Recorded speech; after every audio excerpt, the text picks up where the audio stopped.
Hello everyone, welcome back. Now in this lesson we are going to discuss about the new API that is status elements. Status elements are basically used to display the progress and the status of any element. And Streamlit provides a few methods that allow you to do the animation to your apps. This animation includes the progress bar, status bar like displaying the warnings and celebratory balloons, etc. Now in this lesson we're going to see how to use the status elements. First, let's create a new file and name it as status_elements.py. And obviously the first step what we have to do is let's import Streamlit as st. Let me also import time because I just want to do some kind of a processing. So for that, let's also import time. Alright, the first and foremost thing, the status element that I'm going to discuss is progress bar. Progress bar is also the one of the status element which displays the progress, means what value that we basically have, and that's what we're going to display this. So let's talk about progress bar. Okay, let me create the header st.header and the body is st.progress. Okay, and the caption is it will display a progress bar. Okay, that's what basically it displays it. Let's create the simple progress bar.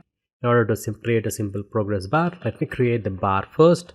Bar is going to be equal to st.progress, and now here you need to provide some value. Basically the progress bar value is in the range from 0 to 100.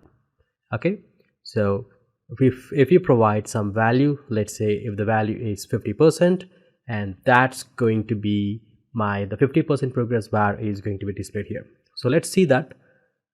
Go to terminal and click on new terminal. Let's run this app, which is Streamlit run status element.py.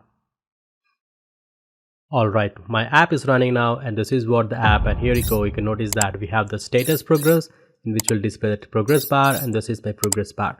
Basically here I set the value to 50, and that's what we have this. For example, if this I set to 20, and it will display the 20% of the progress value, and this is my 20%. Cool. Now what I'm going to do here is that I'm going to show you how you can dynamically change my progress bar. You can dynamically change the progress bar value in a for loop. Okay, first let's initialize the progress bar with 0. Now write a loop for %complete pct underscore complete, and the range of, basically you should be obviously in the range from 0 to 100. So let me set to 100, and now set some time dot sleep,